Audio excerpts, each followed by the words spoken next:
Hai guys, Fania is here. Back to another video. Di episode kali ini, kita ngundang dua murid pertama Discovery English yang sudah mendapatkan kesempatan untuk melakukan international exposure di Belanda dan di Norwegia.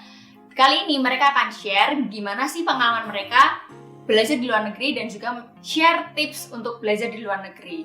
Video ini full disampaikan dengan bahasa Inggris, so buat kalian yang mau belajar bisa banget nih. So, enjoy!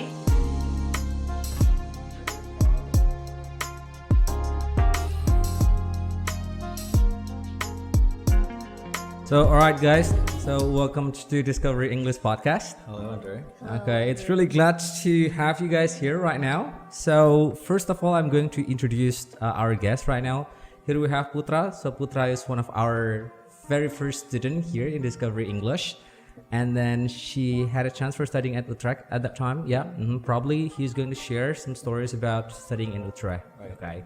And here we also have Safira, one of our students as well. And she had a chance for studying at Norway. Agder University, Norway. Okay, so at Norway, yeah. Okay, so probably later on you can share about your experience when you were studying in Norway. Okay, and both of them are actually students from UGM in the social politics faculty. The Faculty of Social and Political Science. All right, and then so you guys both are from the public policy management. Yeah. Yes. All right, so maybe we can directly jump to our first questions right now. Probably start from you, Putra. Probably you can share a little bit about your experience when you were studying at Utrecht back then. Okay, so based on the first questions, so for an exchange student, I went to Utrecht University or University of Utrecht. It's located in the heart of the Netherlands, very close to Amsterdam, and only 15 minutes by train to Utrecht. And during my exchange program, I studied at Faculty of Law, Economics and Governance, specifically at the Department of Governance. And I took 4 courses. Four courses. Yeah, I took 4 courses, and each blocks are actually divided into 2 courses. So the first courses was on the first block. The first course was Introductions to Public Administration and Organization of European Union, and second one is Achieving Success of Public Governance.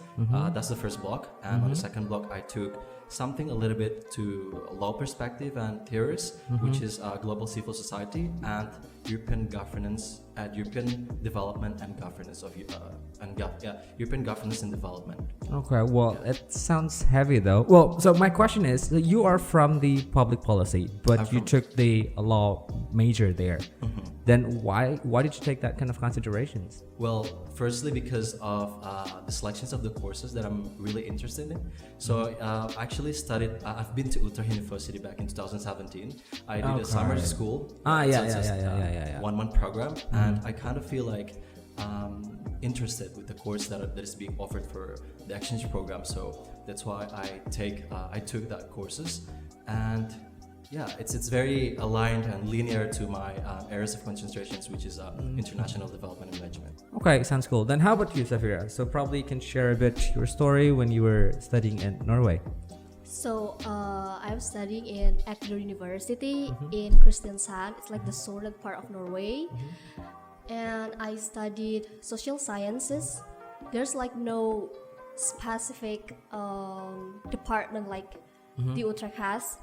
I just like there's only like social sciences and then business and then law and then mathematics. There's only like that, no specific department. Then what kind of major did you take when you were there?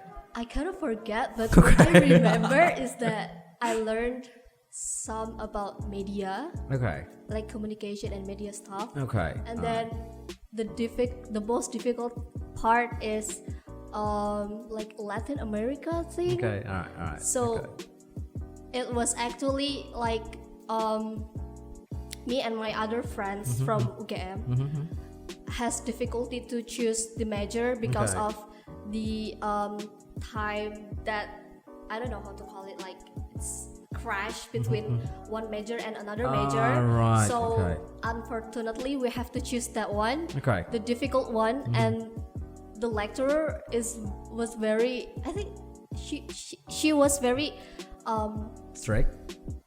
A bit. Okay, a bit strict. She is from Latin America, so she knows a lot about the study. The study in Utrecht, actually, it was like really heavy, right? Yeah, so I guess that it's because like there are something that you've mentioned earlier, and then you also say that there were not many like specific major Yes. in Norway. So is that something that you consider why you choose those university there? Well, It's- For me, okay, yes. starting for me. Okay, Well, yeah. actually, it's on my own initiative actually. So the courses that I took, so the faculty or the departments to be specific actually offered us 3 levels of how do you call it courses, level of courses. So there's first, or which is introductory, second is intermediate, and the third one is the advanced level. And my in my case, I took all the advanced courses, so Okay.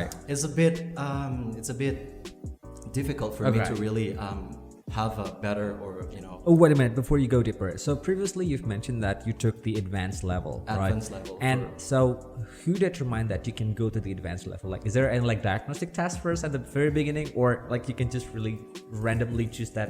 we can just randomly Okay. chose that courses with a consideration of our supervisor, action supervisor. I believe we have Wait, is that a kind of local supervisors? local Yes. supervisor. Ah, is so From the here UGM. in the departments. Yeah, Okay. Well, previously my supervisor said that okay, if that's Was that Pak Gebi? no, it was not him. It was Mrs. Ari, I believe. Okay. Yeah. And so she said, okay, comprehending from what she had with me, intensely in the department, she suggested me to take all these 4 courses, considering my abilities, Right. as long as I can balance it and keep it with it, All right. Okay. So that's why like going to take the advanced level are okay with you at that time. Yeah, well, a bit okay. Okay, a bit I okay. learned a lot. Did you feel like overwhelmed when you There was a were? bit of pressure at the Okay, beginning, okay. knowing that the courses that is being offered required very advanced level of knowledge, especially when it comes to class discussions. Because the lecturer always expected the students to read all the materials before Yeah, the class. yeah, So yeah, true. their role in the classroom is just as a moderator, and then we as the students have to be the how do we say contributor. So we're the one who engage in the class. We're the one who True. Yeah, we're the one who discuss things in class that we have studied a day before the class. So it means that you cannot be just silent we and cannot then just like be silent and with the passive observe. listeners. Yeah, it's more of a direct study. Yeah, Okay. direct study compared to I don't know your Pretty case. different. Yeah. perhaps. How about you? So right now, I'm also interested in your case. Like, is that the same things? No, definitely like the opposite. Okay, definitely the opposite. Okay, yeah. Can you tell me more about like how's the situations in class when you were there? In the class, there's a lot of students from many countries, but most of them is the local from the Norwegian. No, Norway. Okay. But what I saw there, Norwegian people doesn't like to speak. Okay. So Alright. the class is very quiet, Okay. and the lecturer also like they understand the students. So the interaction is only like indirect. I don't know. Indirect. It's Indirect. just like one-way learning. Yeah, system. one-way learning. Okay. So usually the ones who speak or ask questions was from other student from other countries. Okay, yeah, from the international Yeah, students. mostly from Netherlands. I don't know. Oh, mostly They're so from smart. Netherlands. And Alright. maybe Mostly. adding to your last points, I experienced it myself. For the first few days when I came to the class and tried to bond with all the students from different countries. Yeah.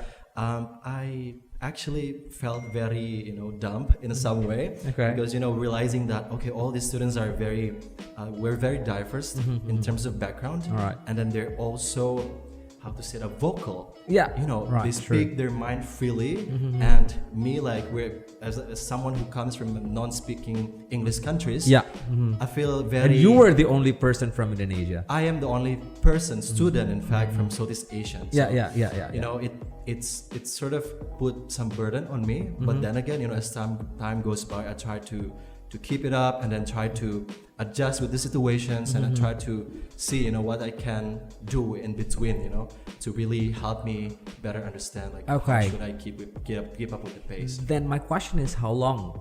How long? Yeah, I mean like to transition to mingle with the situations. How long does it take? It's roughly a month, because Okay. for me to really adapt to or adjust to the learning environment is also pretty new and I need times to really Okay. be able to adjust with the situations, especially with the what is that? The weight of the courses and the weight of the assignments. Okay. Because for example, like in a week, I would really have 3 assignments, like do in the same time with the other first courses, other 2 courses that I took in the first block. Okay. So for me to really have like a steady saddle to be able to follow the cope or the pace of the class took me like a month. A month, Yeah, right? yeah. Yeah.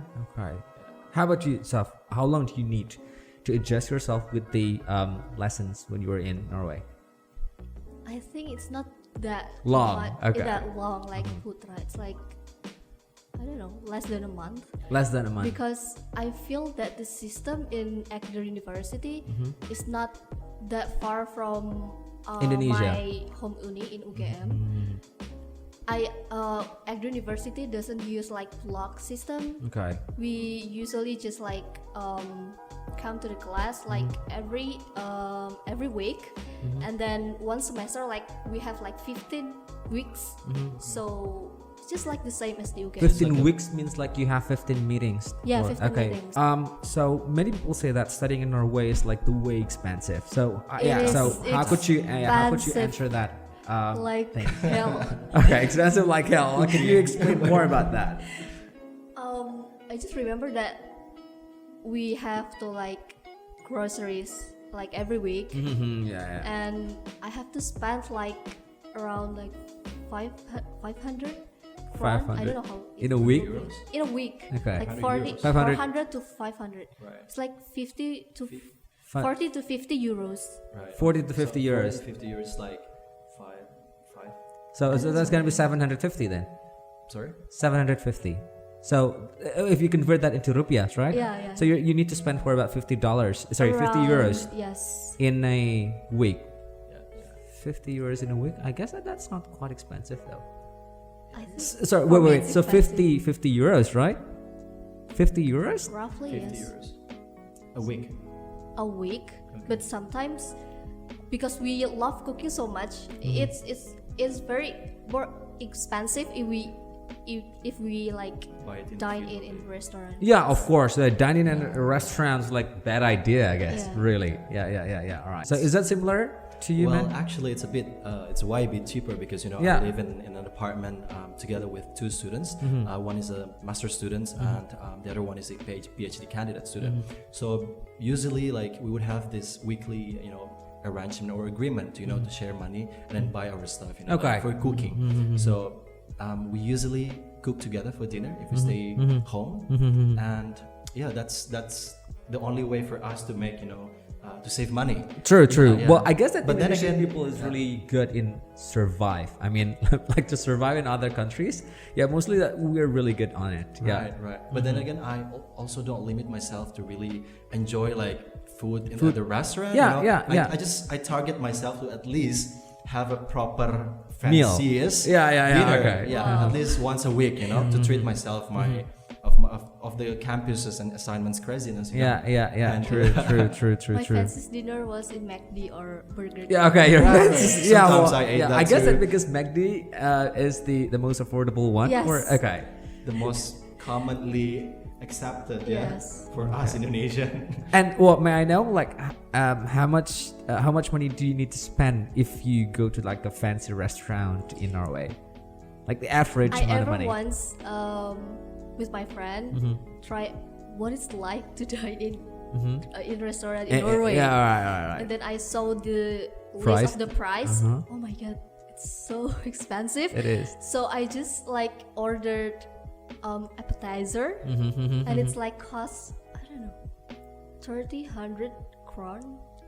Like 300 crown. So crown is the currency in Norway. Yeah, it's okay. Norwegian currency. Yeah, and it's So in it's Norway. like 30 euros. So if you 30, convert 40 that euros. into like dollars or maybe 32 euros, 30 to 40 euros. 30 to around. 40 euros for one meal. For one meal, it's only appetizer. It's not That's only even main course. Okay, well that's Not even bad the idea tax. Not even the then. drink. Okay, and then the tax is gonna be like 10%.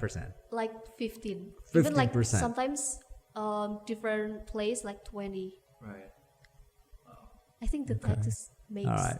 the price Insane. so expensive. Okay, yeah. So Netherlands is maybe It's better, relatively yeah. cheap compared Yeah, to Norway. compared to Norway. Yeah, In terms yeah. of living costs and foods. True. Okay. So how the university at like your uni in Norway and in Utrecht different to our university here, like the curriculums and Oh well, as I mentioned previously, Utrecht they have block systems, unlike semester systems Okay. like we have in UGM, which is for 6 months, one semester, and also the teaching method. Yeah, in there, as I said previously, the lecturers are acting as a moderator, and us as the students has to act as a contributor. Okay. And what else? So it means that so you're required to read like the how do you call it, the descriptions or probably the topic that is going to be discussed in the class. And yeah, I forgot to mention. So in Utrecht we have this integrated online system called Blackboard. While here in UGM we don't have it. We also have.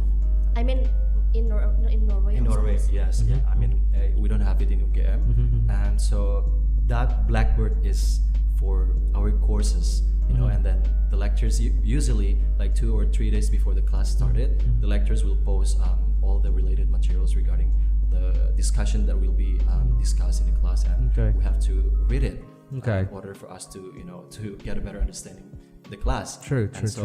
All our assignments and presentations, deadlines, everything we submitted in this platform. Okay. So and then it happens to you as well. Yeah, it happens to me too. But the difference maybe it's the pressure is different. Okay, the pressure I is mean, different. The lecturer gave us a lot of readings in we call it Canvas, the website. I don't know, is it website or not? And the lecturer gave a lot of readings, but they didn't ask us to really read it. Okay. So they just like Send that, and then at least they provide Okay. to the students, but they don't really press us to read. Okay. So I think the So injuries. okay, then my Well, question is, what kind of pressure that makes you guys read the the article which is provided by the lecturers? Well, first thing first, because of the situation in the class, like Okay. students, just raise their hands and say all these things, informations about the courses or the case study provided by the lecturers, and I feel like, okay, I should too, Okay, And so, alright.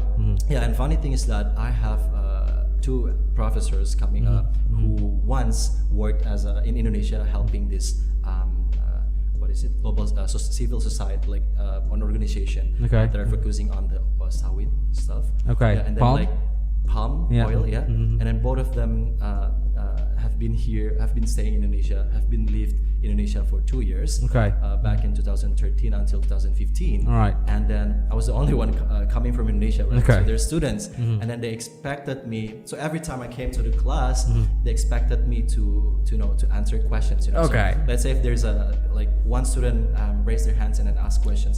Okay, so in my country the case is like this, and related to the theories, the better way for us to apply this is to combine this. But in practice, something is like this, and so the lecturers would always ask me questions related. Okay, so let us listen the situation in Indonesia, and that triggers me to really read, Okay. because Yeah, if you don't alright. read and have a proper, Answer. or what you're going to say in the back of your memories or mind, then it's gonna be such a shame. So Yeah. True. Yeah, I would definitely agree with that. Right. And so I mean, it triggered me in a good way, obviously. Okay, yeah. I guess that the situations of a class itself that brings you to to have a pressure to read the articles. Yeah. Okay, so you guys been mentioning about the the method and then also the curriculum that you've mentioned earlier in your university. My question is, can it be applied here in Indonesia?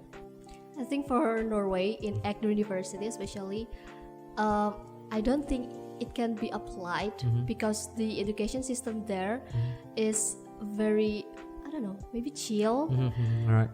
The Norwegian people is very Lenient, I guess. Like they're very chill. they know the responsibility. Yeah. Okay. So the education system doesn't press them to study, to go to the campus, to go to the school. Even in my uni there, I don't have the absence doesn't count. Okay. All right. So many people, I saw that my friend, the local Norwegian people, they don't do campus because of. You're quite lazy to go to campus. I don't think they're lazy, but there's some issues like the dog is sick, or maybe like her house is something broken or whatever. So the lecturer also chill about all the problem that the students has. Okay. So if it applies in Indonesia, I don't think that could be great because the system there is adjusting the behavior of the people there. So Indonesian students, I don't think they're So like giving a ready. freedom to Indonesian student, well, you don't think so. But this is it. Interestingly that you are Indonesian, but you have a chance for studying in Norway. But interestingly, you can adjust with the learning style that exists there, right? So it means that, do you think that the problem is the Indonesian students or the system? Okay, well, probably Putra can answer my Right. questions. So, to some extent, I see the bright possibilities, in adjusting to Dutch education system in general, especially the curriculums. But what I found the most problematic, reason is that perhaps it's more to the individuals itself, because we tend to have the ability to not. I don't know. This is from my points of view. Yeah, it's okay. To not really like to behaving a strict kind of lectures and then curriculum systems. Okay. While in the Netherlands or in my university Utrecht, it's very strict. Even in one course. So the total score is 100%, right? 100% is then divided. So let's say 30% is group work, and then another 20% is individual presentations, and another 30% is the block, and then another 20% is the final exam or the simulation. Let's say that, and then it's just it's a bit complex, because they require you to read a lot, and do so much research, and then that's one thing that we're actually facing it as a student, But I think if you ask me the questions, is it possible to apply that kind of curriculum to be applied? I think it is very possible, realizing the fact that like us, we're as a social and political students, we should be more active and engaged in class discussions, and then the lecturers should have the ability to really maintain the activeness of the class, using like study case example, analytical cases, stuff like that. And so I think it's time for to make a change. To make a radical change. To make a radical change. True. But I do see that our class, especially IUP VPM, has been extensively expanding this kind of learning method. True. Which is collaborative learning teaching, collaborative learning. In which I found it is very interesting, So the lectures are going to act or less talk in class, but us as a students are going to guide the whole class situations. Okay, so my next question is, what kind of things that you found interesting when you were there, like in Norway or in Netherlands? Probably starting from you. For me, scientifically, Agder University, like they're really concerned in coastal ecology, because Norway have like west coast is full of natural resources like oil, salmon, But for my experience, what makes it very interesting is that I think that there's no limitation of age to study there. To get bachelor degree, because I have friends, not one but so many people there in my class. There's like old, very old. Even I thought it was a lecturer, but it was your actually classmate. a student. It's my classmate. He is like 70 years old. 70 years old 70 years for the old. undergraduate degree. Yes. Same as your classmates. Because he want to learn. Okay, So, just because you want to learn. So the university is very open for everyone. If the citizen want to study, just apply, and then no matter how old are you, from where you are. And then I also found my friend, she is like 30ish. She has like two children. Okay. So yeah, All right. she learned. But this is it. So Nice. like the gap, the what is that? The different gap that is really huge, like you've mentioned earlier. So do you think that it affects the class dynamic, like Yes, discussions? because I think the older, they have the tendency to speak, Exactly. That's to ask what I'm going question to say. the lecturer. Right. Yeah, So yeah. even if we have presentations, like each group has to presentate their group works, and the old ones usually the ones who raise their hands Alright. and ask questions to like make situations more warm. Okay. And how about you, man? Well, the most interesting part about my university is that, well, scientifically speaking, Utrecht is nominated as the first, or ranked as the first best university in terms of social in the Netherlands. In Netherlands. According to the Shanghai ranking, and that's first. And then secondly, throughout my journey as an exchange student, I found that there are a lot of exposure the university or the faculty provided to international students to really maximize their stay, by endorsing us a free Dutch course, for example. Because Okay. I took that class and I studied 3 months Dutch course for free. And second of all, is the Dutch, buddy go Dutch. It's like a pairing. It's like a buddy buddy system. So whenever you wanted to go out, there's a company for you to accommodate you. Like you wanted to go for a beer, or you want to know about the historical parts of the city, then they will Escort you. escort you. Yeah. And then perhaps the last one is the yes and I think it's Yes, and yeah. it's an Erasmus student network. They provided us that too.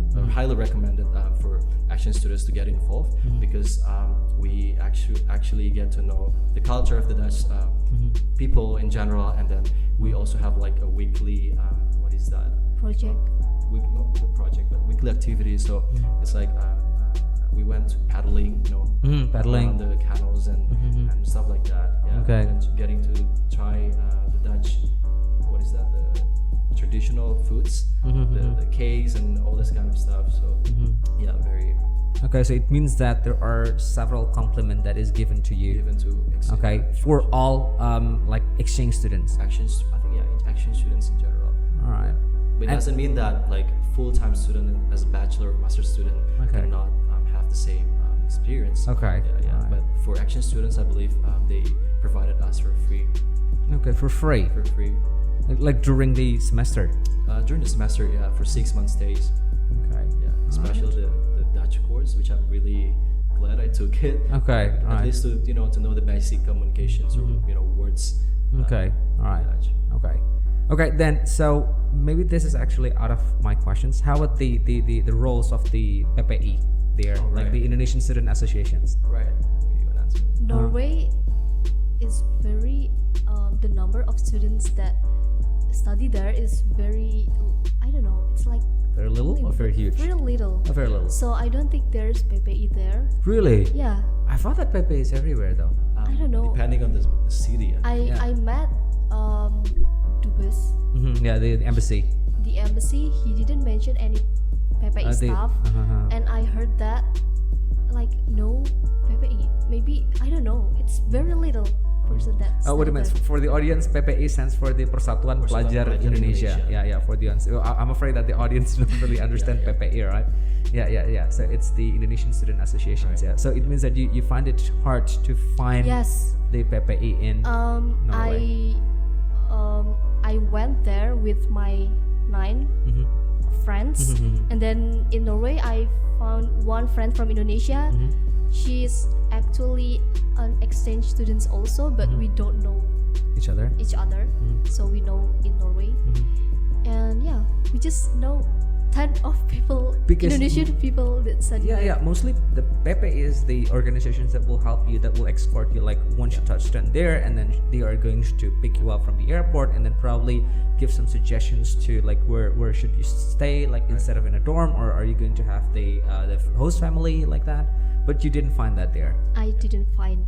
Okay. I don't know if there's maybe PPI in Norway, but me and my friend didn't know about PPI in Norway. So probably PPE Norway, if you watch this podcast, you should consider about this. Great one. Yeah, all right. Okay, how about you, man? Well, So it's I believe that very- Netherlands, there are Right. so many Very PPE there. Yeah, especially in Utrecht. Well, actually, upon my arrival, one of the PPE members, picked me at the airport and then Okay. drove me all the way from the airport to my apartment.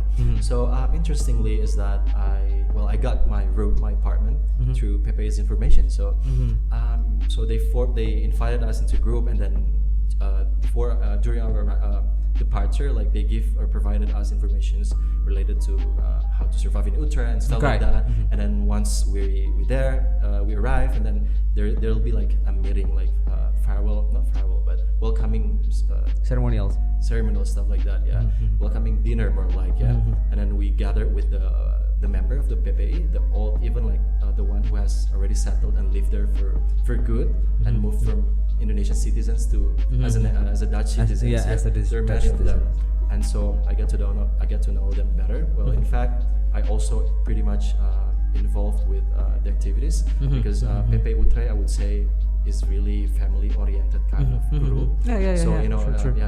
despite many different ages, but they still manage to get along. small gathering, weekly small gathering, and then also pengajian because different PPE has different kind of style, but PPE Utrecht is very very kind and very religious in some way, and Sure. every week we would have like this kind of group gathering with the all members, and then discuss things about let's say from all this kind of so many divisions, and then we discuss about the technical aspects and then the administrations that has been going on, and the social media branding and stuff like that. Okay. And so Alright. every once in a week we would come to different place of all PPE member who is already has a child there, Okay. and then eat together. Okay. just Yeah. to, Like have feel each like other's meal bonds. together. Yeah. Which is a great thing, I made such connections with those master students, and in fact True, became really true, good friends with me. true, We went on a trip together to Spain, to Portugal, and Okay. So you did the Euro trip. Euro trip with With these the PPE members. master students. Okay. Yeah. 7 of Oh, them. sounds cool. Sounds yeah. cool. Yeah. So that is something that you didn't feel back then when you were in Norway, since you couldn't find some Yeah. PPE members there. So me and my friend, we were in 9 personnels. We were literally just like a lost backpacker. Okay. Yeah. We're just literally saw like lost that. backpackers. Literally, Okay. because Yeah. we don't know who one who can like contact. reliable informations and Yes. reliable people that you can find. Yeah, is that you can get the information. Yeah, The Indonesian embassy. yeah, except the Indonesian Yeah. embassy. Yeah. The other one is only the embassy. True. Anyway, guys, so if you could return to your country, like in your university, would you go back there for the higher degree? Probably you. Well, actually, I'm planning on returning back for sure, but not this year. Perhaps next 2 years. I actually have family there, and then my family wanted me to move, continue pursuing higher degree, and then I don't know which major I'm going to take, but for sure the universities are going to be either Leiden or Utrecht. Okay. For sure. How about you? Honestly, I don't think I want to return to Agder for a higher degree. Maybe for vacation, I really want maybe it. for vacation. Yes. Okay. But for study, I don't think so, because the major that I interested in, the Agder University doesn't provide it. So I don't think I can return there. Okay. But would you return for the higher degree overseas? There's the possibility actually. Okay. There's a possibility. And I want it. Okay. But let's see. Okay, let's see. Yeah, Let's see. yeah. It's because so maybe the most uncomfortable things is because you need to adjust with the new habit, right? Yeah. Like you need to go outside from your comfort zone. Yeah, like with the pressure as well. Yeah, so it's completely different than here in Indonesia, right? All right, guys. So you've mentioned the whole story about studying abroad earlier. Okay, so but the things is, what needs to be prepared before you guys went to going abroad for studying overseas? Starting from you. Right. So in Utrecht University, well, of course, we have internal selections from the department, right? So we're so far. Oh wait, department refers to here, UGM, yeah. So we have to acquire it with some aspects such as IELTS test, and so what is it, motivation letter. Motivation letter as Yeah, well. also- You should write a motivation letter. Yeah. Yes. We should. So Okay. basically, in that form, we were given 3 preferences of university that we can choose, and then we have to write, and then what kind of courses that we're interested in to apply, and then the reasons why. You know? Okay. Yeah, basically Alright. that, and Okay. also GPA. transcript of GPA. Okay, the GPA, yeah. Transcript of Okay. That's like text matters, yeah. Script matters, and I think what else is okay. So I actually made a PowerPoint slideshow Okay. presentations that I had is the documents for sure.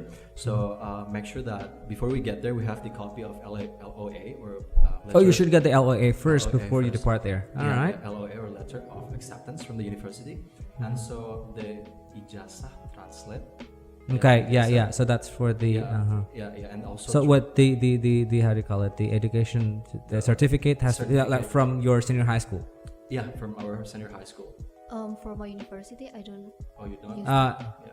But my your case, university. yeah. Okay. Yeah. Also, the transcript of our GPA, and so if you get a scholarship, then you have to provide the document of scholarship. But if you don't, because this is just an exchange, program, so I don't Okay. have to provide that. Also, akta lahir. Okay. because The birth certificate. birth certificates, because we need to register ourselves once we get there. You need to translate that to English as well. Yeah. Okay. In translate version. Also, the passport, obviously. Visa. Visas as well. The student visa. Yeah, and then insurance. This is really Yeah. Insurance. Most important thing. most Yeah, important. the most important. The most important. Yeah, but in my case, I think in other countries they allow you to use like insurance like Zurich that we have here in Indonesia because it's internationally or globally accepted. But for Dutch education system in general or Dutch requirements, they require you to use Dutch insurance. Insurance. Called ICS complete version to cover your whole stay during the study. Okay. All right. Yeah, Okay. and so that's pretty much about the documents. Also, and credit card. Yeah, because Yeah, you don't yeah. know, how rush Yeah. things can get, and then you bring your money, and then the only thing you have is the credit card. True. Yeah. Wow, that's quite a lot. Yeah. So I mean, like those kind of small things, Yeah, like actually- it takes like a time, right, to Right. prepare that, right? Yeah. Also, going on to the second part, which is the electronic devices. Of course, you need laptop and charger. Okay. Portable hard disk. Always bring it. Power bank because you don't know, in rough situations you need that. Okay. Camera and chargers if necessary, only if you need it. It is necessary. Yeah, well, if you have a good camera quality on your phone. All right. then True. Also, to stationery now, it's of course books and pen or pencils. You need it to write. Notes. Is that notes? As a- Or- well, while I study, we don't really type on a notes or book, but just bring it because people well- are different. Yeah, Yeah, it sometimes some depends people are better on you writing, guys. You better get better idea of writing. or True. just typing Yeah, on because laptop. like ideas like easily evaporate if you don't really like directly write that on the notes. Right. And then the last one is clothes. You have to prepare to bring long john, and then also formal attire, winter jacket for sure. Because Yeah, it's because if you're taking going- that in the winter. Yeah. If you're going on a winter Winter season, semester on the then winter you have to season. prepare that for sure. Yeah.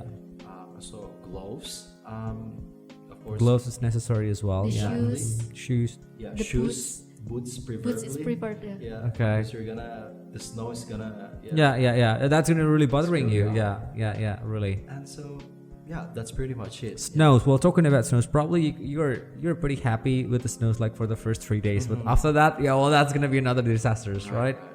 That's it. Okay. All right. Yeah. Well, it was pretty detailed, I guess. Like you've mentioned earlier things. Yeah. I think I want to add one. Okay. The most important thing, especially if you don't really familiar with the country you are going in, is the travel itinerary. Okay, It's the travel very, itinerary. important to know when will you come to the country, and then the flight.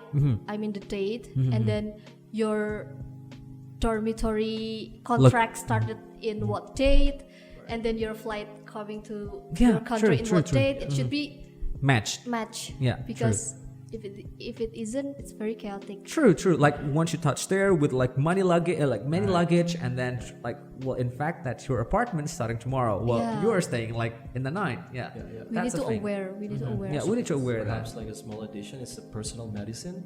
Yeah, when you travel overseas, living there for quite a while, and you need to bring your personal medicines. True. Although you're covered with the insurance, but you never knew how things are going to work there. With the different medicine they provide to you, it's always better to know that you prepare it for your own safety. So Right. personal medicines such as I don't know, minyak kayu putih, fresh care, influence drugs, stuff like that is also important. So this is actually ended up to our last questions, which is like, can you guys share 5 tips of studying abroad?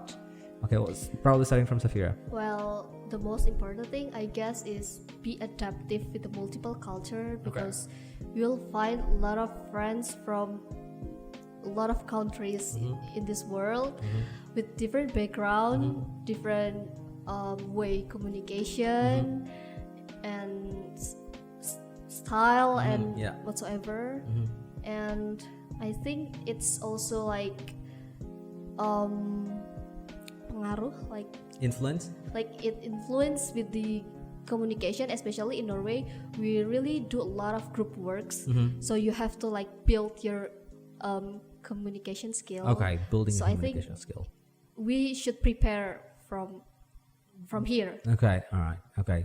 And then what else? So, do you think that language barrier is also something that you need to prepare there? It's because, like, Yes. when you're speaking English, let's say, with your friends here in Indonesia, so probably there will be like, so you don't feel like any pressure. But when you go abroad, like when you have to speak English with like local people there, so it seems like you have more tensions. Yeah. I have a friend. She's from French. French is very not familiar with English, right? So she really has the difficulty to speak English. I know that she tried very hard to speak, but yeah, you I think we need to like understand that it's hard for them also to speak English like us. Okay. So yeah, I think tolerance. Okay. And then so trying to know what are they going to say? Yeah. That's the thing, right? Instead of mocking them or Yes. judging Yeah, them true. by the way they speak. Well, anyway, that's the things, guys. So so you are an exchange students there. Like it means that there might be another international students there, which is actually having like better English or maybe worse than you guys. So do you think that so they are actually shy enough to express their idea in English, just like us here in Yes. Indonesia? Actually, well, I mean, like, so Absolutely, they don't yes. have brave enough to share their ideas in English. So, like the things that you've mentioned, like you mostly like here. Well, let's say so in Indonesia, mostly people do not speak English because they are actually do not brave enough to deliver their idea in English because they are afraid that they are judged by the society that. So why do you speak English in front of people? So you should speak Bahasa Indonesia. Your grammar is still bad and everything's like that. Yeah. Is it also happening in the country? Yeah, what I get is that us Indonesian people and other countries that English is not the first language. Yeah, true. We actually have the same insecurity to speak English. All right. So that's what I thought. Oh my God, we are the same. Okay. How about you? Like from your perspective? well, also perhaps more or less the same, very similar to you. Well, I have a classmate and she's from Italy as well as French, and I think also the other one's from India. Like some of Indian people tend to speak Like have a thick clear accent. but and then but still people don't get what they're trying to say. And so the thing that I learned is that to be tolerant. I personally too feel insecurity somehow, but then again from these insecurities I take the goods from it, and how to raise to be brave enough to speak my mind clearly. Exactly. And Right. although like sometimes I feel a little bit of pressure knowing that Dutch students or other American students or English students from the UK, for example, speaks twice or 3 times better than mine, but I try to Or keep probably it up. twice or 3 times faster than Faster, you. Yeah. and then the selections of Words. words Yeah. sometimes be a bit tricky, but I try to cope up with it, and Exactly. it's fine. Right. Yeah, Okay. That's it. And then for the suggestions as well. So do you have some suggestions for the audience, like if they want to go abroad and study? Yeah, perhaps that's related to the 5 tips I'm gonna be sharing right now. So I listed it down here. The first thing that you need to have is perhaps mental endurance or stability. Okay, mental endurance. Yeah, because oftentimes when you're already settled, let's say in the classroom, and you know how things are actually working, this is based from my experience. I tend to have like mental shake, you know, and then that's not good for you, you know, and that affects the way you communicate, you know. So by having a good stable mental condition is that you have to talk to people that understands you better, Exactly. and then don't be afraid to talk to the lecturers even if you faced any trouble during the class. For example, you don't understand some of the materials that are being delivered, don't be hesitate to ask, you know. Or if you find any difficulties in communicating the assignment with your friends, whoever that is, don't be afraid to ask, you know, because that's the only way for you to learn. Because after all, that was part of our learning process. That is something that cannot be learned academically here, right? Academically, Yeah, so it means that the soft skill is actually plays important role, right? Yeah, and second of all is probably be adaptive. Yeah, as a student, as an international students, action students, you have to have this skill of adjusting to different kind of environment, different kind of people, cultures, and different kind of perspective from other people. Okay. Yeah, and perhaps the third one is the good qualifications of academic writing. Okay. You know, I've experienced it myself when I was there. The style of writing is very much it's very different than what we used to write here. You know, like in there, they expected you, because most of the final assignments or exams are mostly being given in form of, you know, writing. So we have to do like some kind of mini research, either it's with a team or individual exam. But I found it really challenging because they expected you to be very academically structured and you know, with all these citations and then paraphrase and style of writing. So, and I think it's better for you guys who wanted to pursue an exchange, you know, experience or bachelor or master's degree to be really good in writings, especially on the academic writings. Academic writing. Well, so how could you adapt with the academic writings that happen there?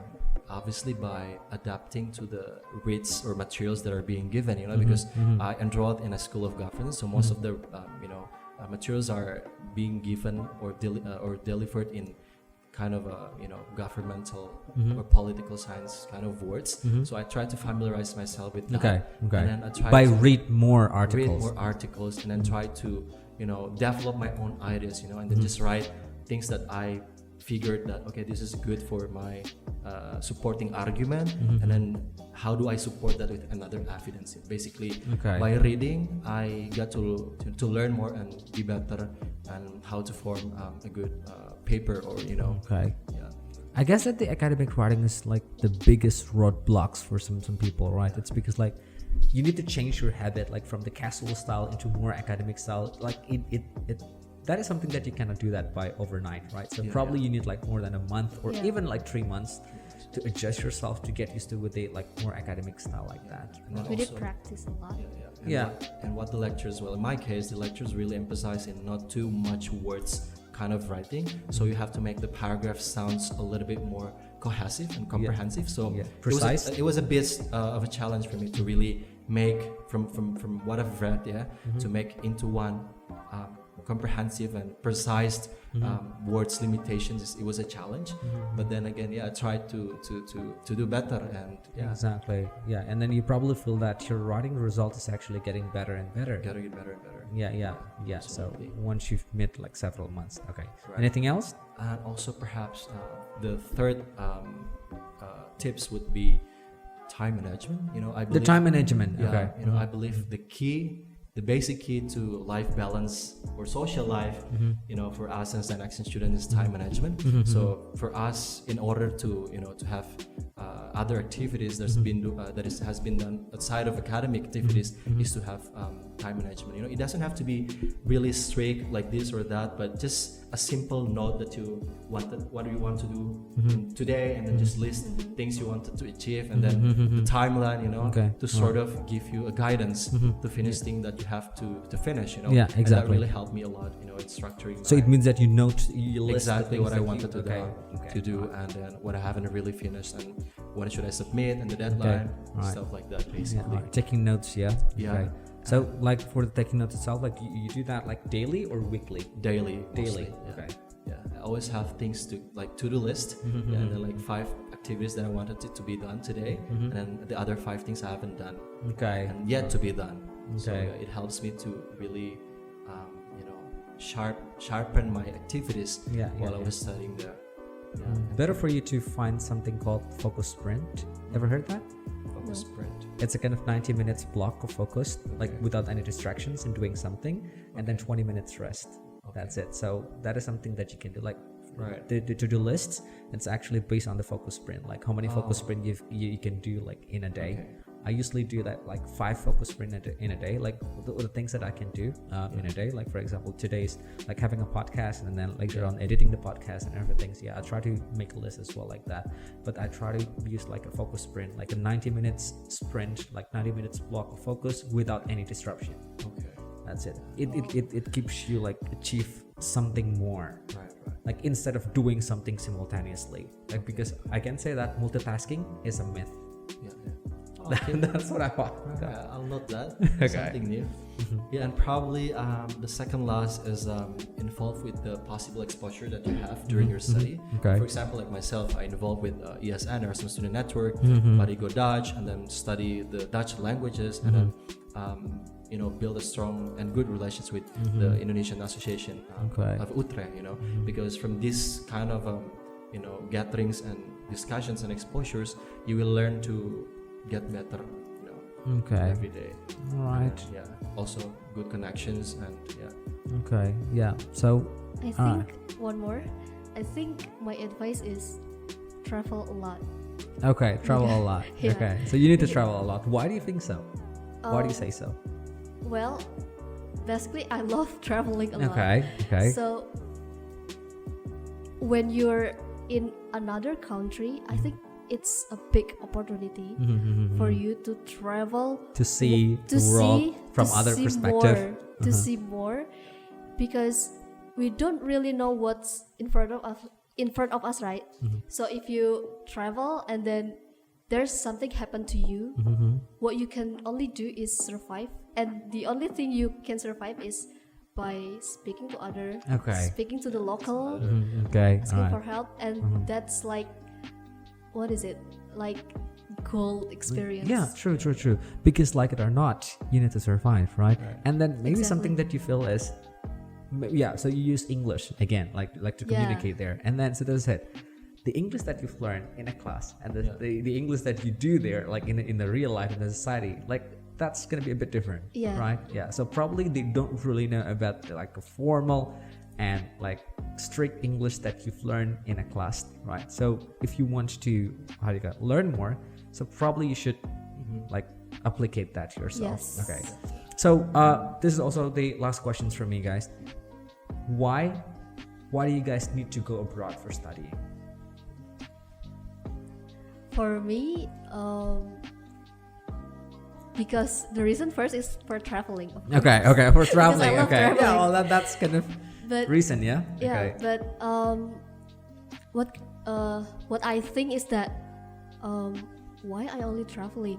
Why don't I try to study Okay. how what's the ambience, or like what's the circumstance in the school there, and what's the people there, how they study. Okay, It's like make me curious. Okay. So- Okay. All right. So how about you, man? Well, for the answer to that is actually very simple. For me, it's just to get the real depictions of how the real world works, Because as a student as Indonesian students, we know what kind of habits we used to do in daily life, but living abroad with different kind of people, sort of gives you different kind of feelings, you know, and that kind of feeling sort of motivates you to travel more. So yeah, that's when I find the beauty of traveling, and and go abroad is very very vital and important.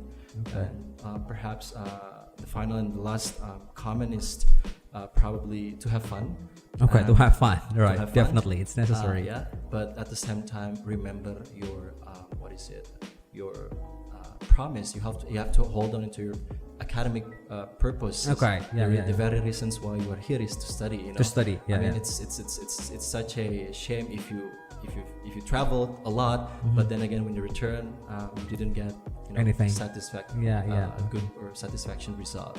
All right. Yeah. Well, so especially if you get a scholarship, right? Because there's someone that give you a fun, and then without having a good result, that's gonna be like a shame. Okay. All right, guys. So thank you very much for coming here. Thank you very much to come to the Discovery English podcast. And also, we want to thank you and Discovery English as a whole, because our journey is also part of yours. Okay, well, thank you very much. A significant role in contributing to our growth as well. Now that we have graduated already. Yeah, all right. Congratulations, guys. Congratulations. We both owe you a debt of gratitude. So. Okay, good. Thank you so much. All right. Yeah. Same to me as well, guys. It's a great pleasure to be featured in your podcast. Yeah. All right, guys. So good luck for your career path, guys. All right. Okay. So thank you very much for the audience. Hope you guys learned something, and probably I'm going to be seeing you again on the other podcast. Thank you very much. Goodbye.